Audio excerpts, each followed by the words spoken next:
Hola, ¿qué tal, hermanos y amigos que están en sintonía de su programa La Biblia Dice? Quien habla para ustedes, su hermano y amigo David Ramos, licenciado en Teología. Vamos a estar leyendo la palabra del Señor en Éxodo capítulo 7, versículo 14 en adelante. Dice el texto que colocaron como título los traductores es la plaga de sangre. Sin embargo, pues ahí empieza el relato de las 10 plagas que Dios envía a Egipto.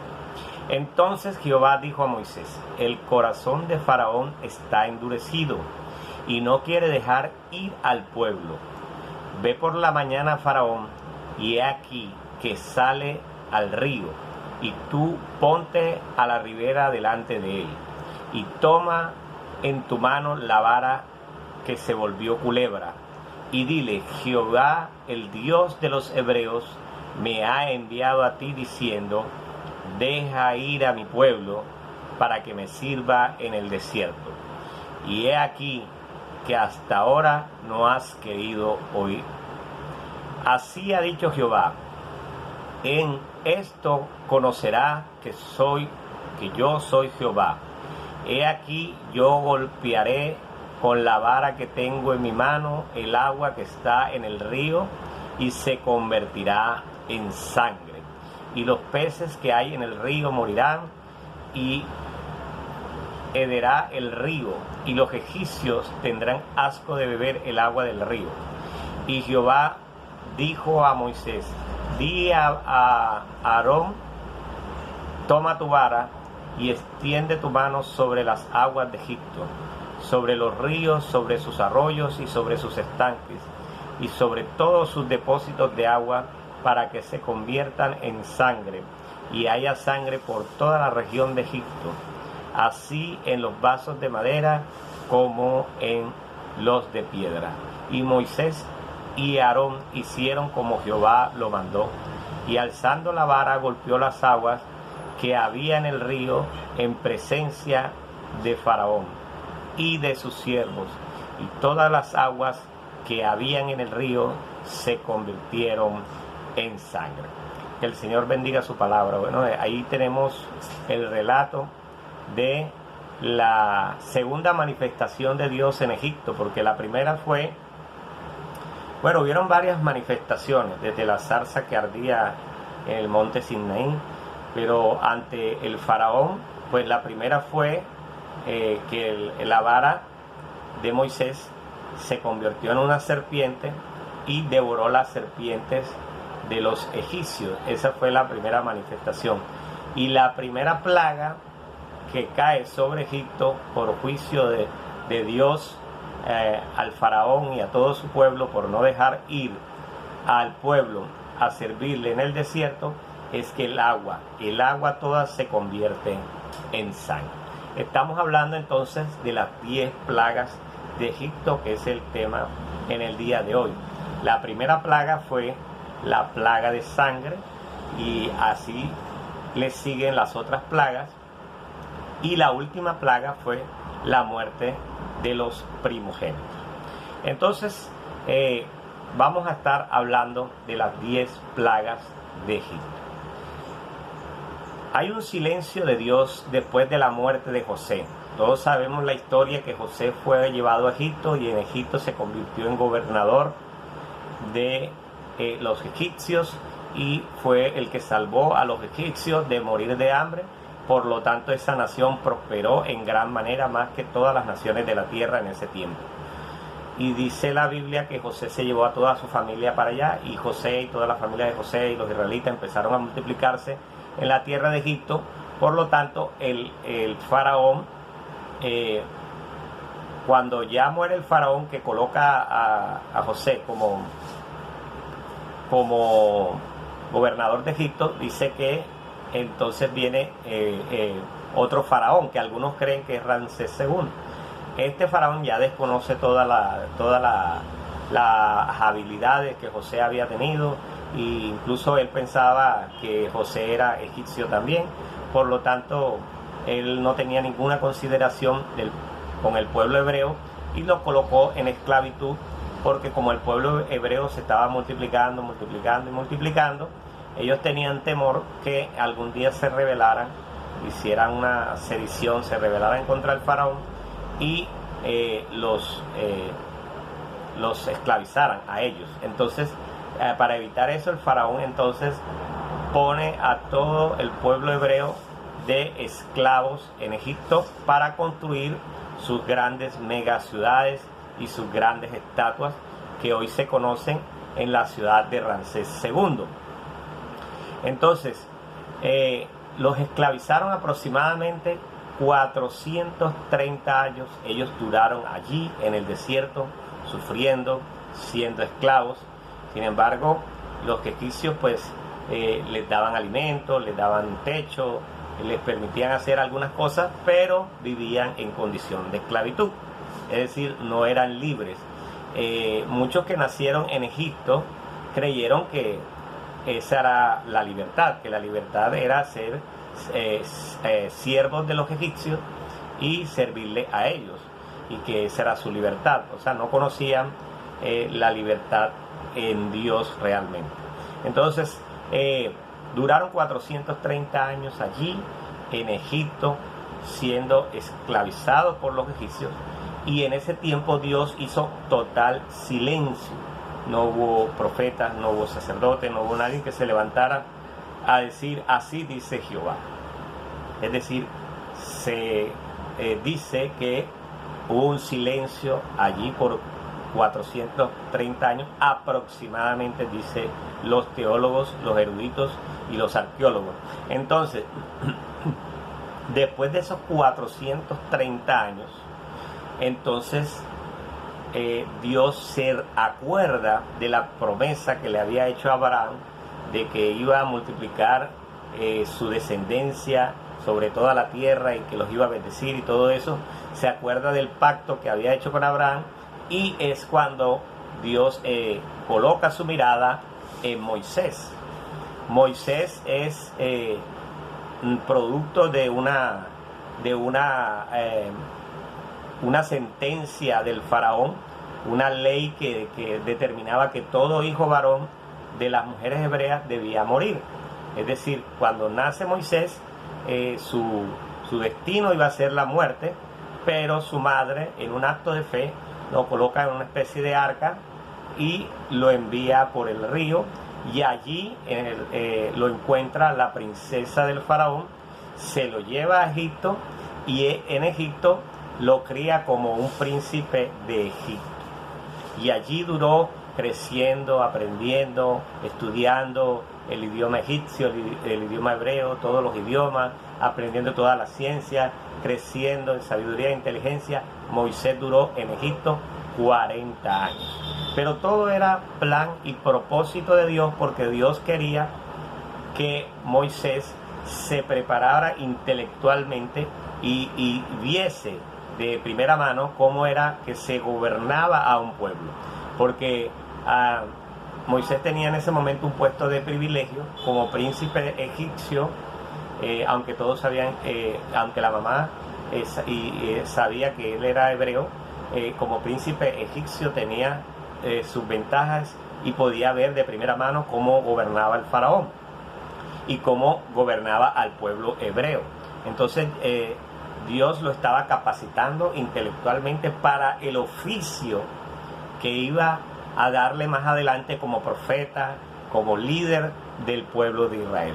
Entonces vemos que Dios siempre está trabajando, incluso cuando no vemos sus resultados inmediatos, incluso cuando creemos que Dios está guardando silencio, Dios está trabajando. Él de manera invisible, de manera silenciosa, está haciendo el trabajo. Entonces, Dios prepara a Moisés de manera intelectual hasta los 40 años.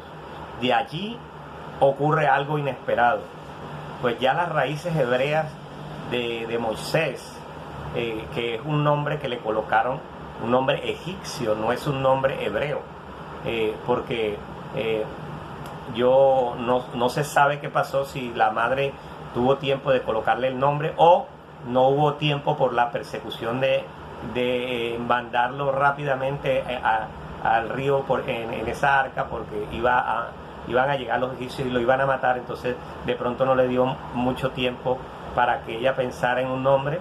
Entonces ese nombre se lo colocó, fue la princesa del faraón, le colocó Moisés. Por lo tanto el nombre de Moisés es un nombre egipcio.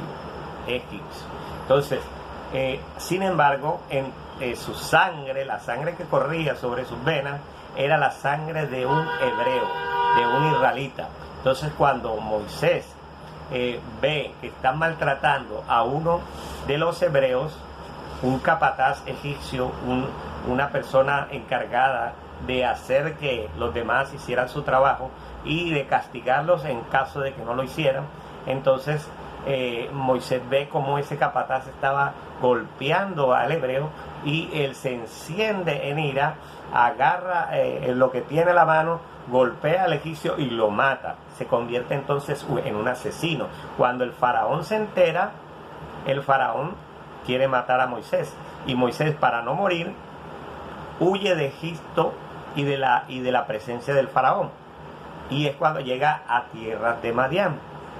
Y en Madián se encuentra con la hija del sacerdote de Madián, Jetro, que se convierte más adelante en el suegro de Moisés.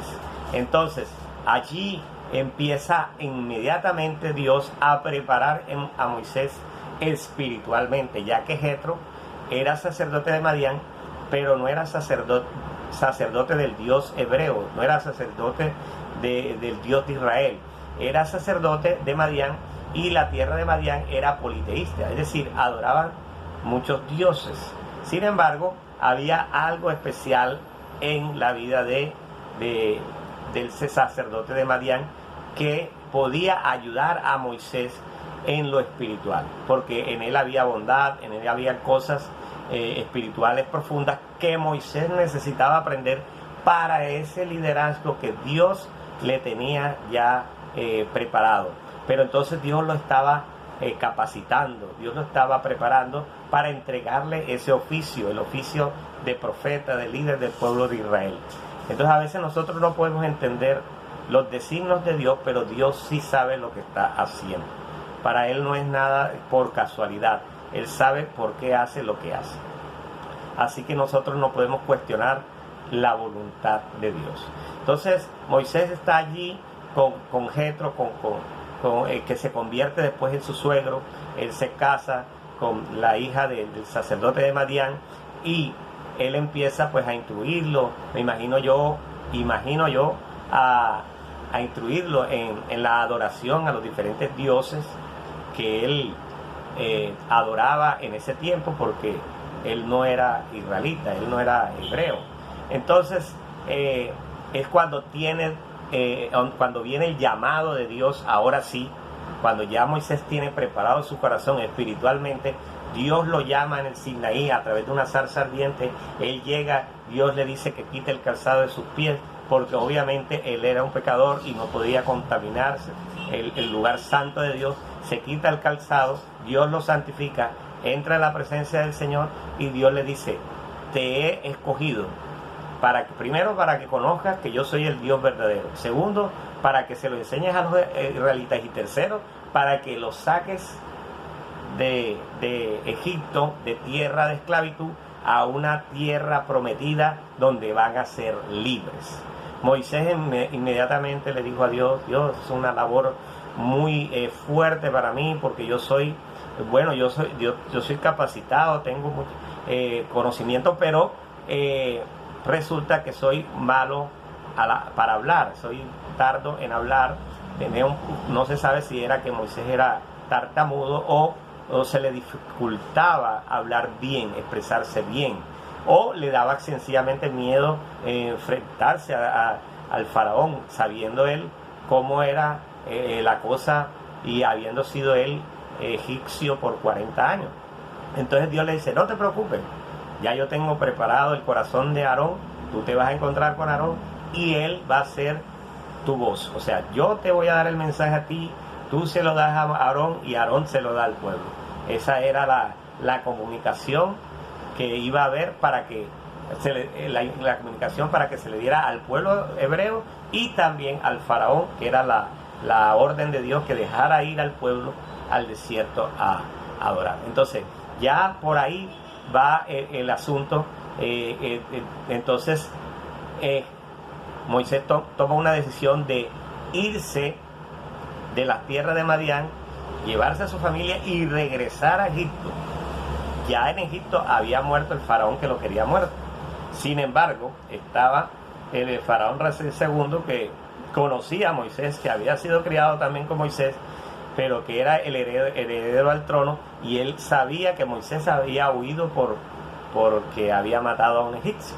Entonces Moisés se presenta, faraón lo perdona, pero faraón jamás pensó que Moisés lo que iba era a pedirle que liberara al pueblo de Israel.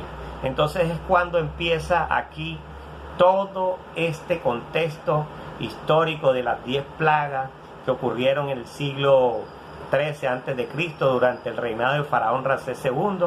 Los israelitas habían estado en Egipto de aproximadamente 430 años y habían sido esclavizados por los egipcios, pero Dios había prometido a Abraham que su descendencia serían liberados de la esclavitud, que se convertirían en una gran nación. Entonces estaba la cultura egipcia, que era politeísta, y la cultura hebrea, que era un solo Dios, creían en un solo Dios, no eran politeístas. Entonces los egipcios creían que sus dioses y diosas tenían poder sobre la naturaleza, sobre los animales, sobre todo. Entonces ellos por eso adoraban y creían que parte de su prosperidad era por la adoración que ellos tenían a sus dioses. Entonces las 10 plagas de Egipto demostraron el poder de Dios, la autoridad de Dios sobre la vida, sobre la naturaleza, sobre los monarcas, sobre los reyes, sobre los faraones. No hay quien se levante en contra de Dios. Incluso se cree que esa era una guerra del Dios de Israel contra los dioses egipcios, que aunque los dioses egipcios no existían, ni tenían manos, ni podían hablar, ni podían responder ante la fuerza y el poder de Dios, Dios quería demostrarle a los egipcios que Él era el único Dios verdadero, y Dios quería que también los hebreos, desde ahora y desde ese momento y para siempre, tuviesen en mente que el único Dios verdadero era Jehová de los ejércitos, que se le presentó a Moisés como yo soy el que soy, y al pueblo de Israel como yo soy el que soy, y en el Sinaí le dio el nombre Yahvé, que es el tetragramaton, que no tiene vocales y es muy difícil de pronunciar. Entonces las plagas también demostraron la impotencia de los dioses egipcios, que fueron derrotados por el único Dios verdadero, por la teocracia.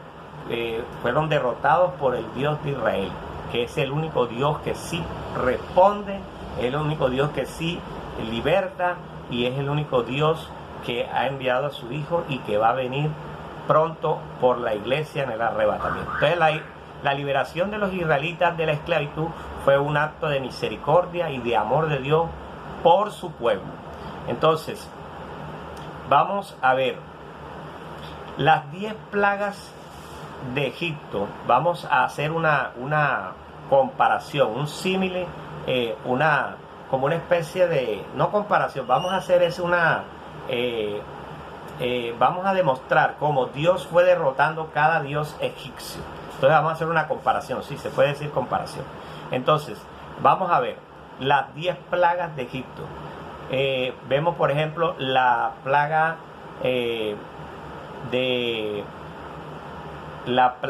de sangre, que es la primera plaga, ¿cierto? La plaga de sangre, que está en Éxodo capítulo 7, versículo 14 al 24. Dice: Dios convierte el agua del Nilo en sangre. Y lo leímos al principio de la lectura. El Nilo era gobernado por el dios egipcio Hapi. Entonces Dios derrota al dios egipcio Hapi, y el dios egipcio Hapi es invocado para restaurar las aguas, y no es respondido. O sea, él no responde ante el clamor de los egipcios, que le piden que les ayude, porque el río Dios lo convierte en sangre.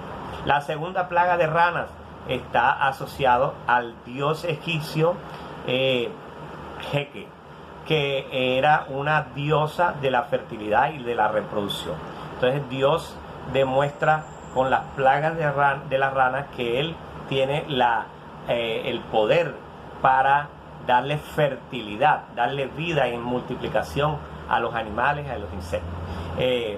La tercera plaga es la de los piojos.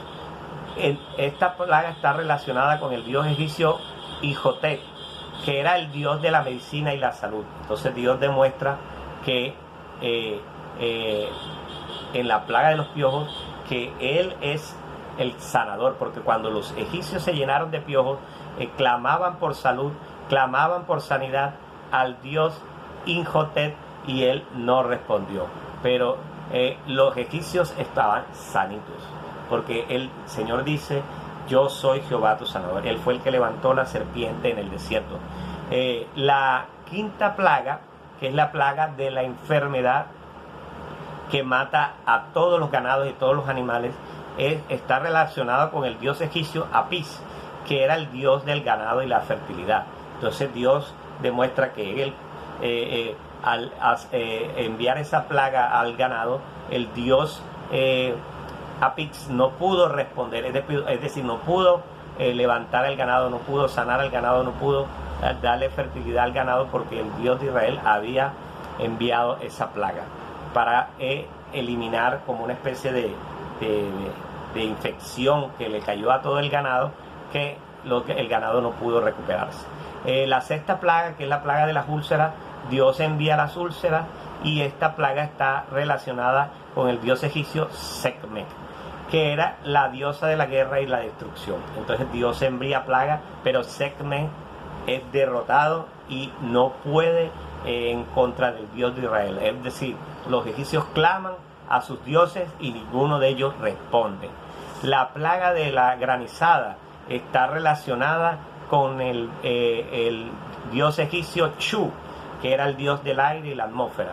Allí es cuando Dios envía granizo del cielo. En algunas ocasiones Dios les decía a Moisés y Aarón que fueran ante el faraón y le dijera lo que iba a suceder.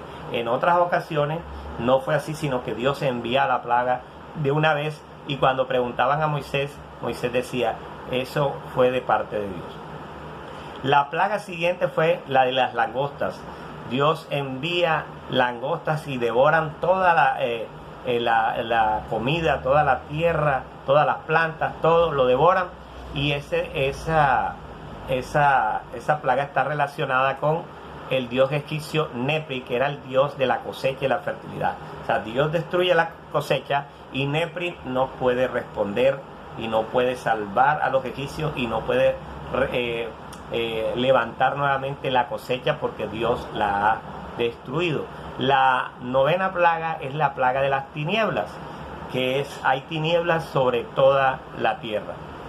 Entonces Dios envía oscuridad, y ese está relacionado con el dios egipcio Ra. Entonces Dios le hace ver al faraón que Él es el único Dios verdadero, poderoso y el dueño de todo, y además que es el único que tiene autoridad incluso sobre el sol, sobre la luna, sobre las estrellas. Cuando ellos claman al dios Ra, pues no logra quitarse las tinieblas sobre la faz de la tierra, sino cuando Dios así lo dispuso por mano de Moisés y Aarón, que eran sus siervos, que estaban ahí como instrumentos de Dios. Es decir, no era Moisés el que hacía eso, era Dios a través de Moisés. Si Moisés no hubiese querido hacerlo, Dios hubiera hecho eso con Aarón. O sea, hubiese utilizado a Aarón. Si Aarón no hubiera querido hacerlo, Dios hubiese buscado a otro, porque Dios no se detiene. Dios hace lo que hace. Entonces, vemos la última plaga, que era lo que habíamos hablado al principio, que es la muerte de todos los primogénitos, tanto personas como animales, de toda la nación de Egipto. Y allí es cuando se recuerda la historia de los israelitas y del Pesach, donde ellos a las puertas de las casas, a los dinteles de las casas, pues colocan la sangre, y cuando pasa la muerte, por la casa de los egipcios y también por la casa de los hebreos. No toca la casa de los hebreos, sino la casa de los egipcios, y es cuando mueren todos los primogénitos, incluyendo el hijo del faraón. Entonces, cuando el faraón cede y los deja ir a Egipto. Recordemos también que Moisés en principio también derrotó la autoridad de faraón como Dios o representante de Dios en la tierra, cuando la serpiente se devora las dos serpientes egipcias, porque la serpiente incluso estaba en los sombreros, en los cascos de los egipcios, que representaban la autoridad. Entonces usted veía en esos sombreros, veía en esos cascos, veía la cobra, la serpiente, que representaba la autoridad y representaba que Faraón era el representante de los dioses en la tierra. Y Dios, entonces era una guerra entre el Dios de Israel contra los dioses egipcios, y Dios logró derrotarlos a todos. Qué maravillosa historia, qué grande es Dios. Ese es el Dios que nosotros servimos, un Dios grande, poderoso. Los científicos han querido dar explicación acerca de las 10 plagas de Egipto.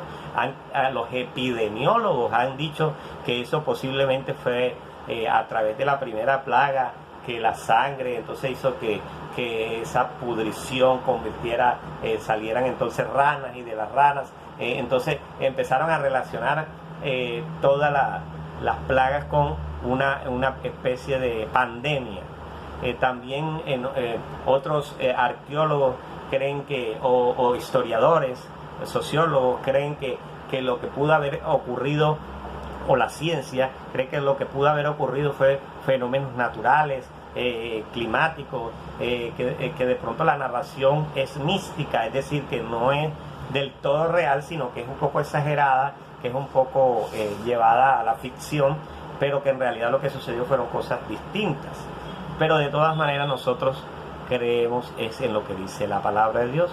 Si la palabra de Dios dice que ocurrió así, nosotros creemos que la Biblia es inerrante, es infalible, y así ocurrieron las 10 plagas de Egipto. ¿Qué nos enseña Dios? ¿Qué nos enseña Dios? Su autoridad, su poder, su benevolencia, su misericordia, de cómo Dios se acuerda de su pueblo y lo levanta nuevamente. Dice que cuando los israelitas se iban, todos los egipcios quisieron darle ofrendas de oro y de plata, y quisieron, porque Dios no los envió con las manos vacías. Y todos sabemos lo que ocurrió cuando llegaron a donde estaba el Mar Rojo. Pues pensaban que los egipcios los iban a destruir, porque Faraón endureció nuevamente su corazón por propósito de Dios y llegó para destruir a los israelitas. Pero Dios abrió el mar en dos, ellos pasaron en seco, los egipcios persiguieron a los israelitas y el mar los cubrió, y más nunca los israelitas vieron a los egipcios, a aquellos egipcios que los esclavizaron, porque allí Dios los borró de la faz de la tierra. Y Dios allí en adelante levanta lo que hoy conocemos como la nación de Israel, que volvió a recuperar su vida como nación en 1948, cuando volvió a ser una nación, y en 1900 más adelante, cuando recuperó Jerusalén como capital de Israel. Entonces hay que adorar a Dios, hay que bendecir a Dios, porque Él es el Dios de los ejércitos, que venció al faraón y a los ejércitos del faraón, y los venció en la mar. Quien habló para ustedes, su hermano y amigo David Ramos, en su programa La Biblia Dice.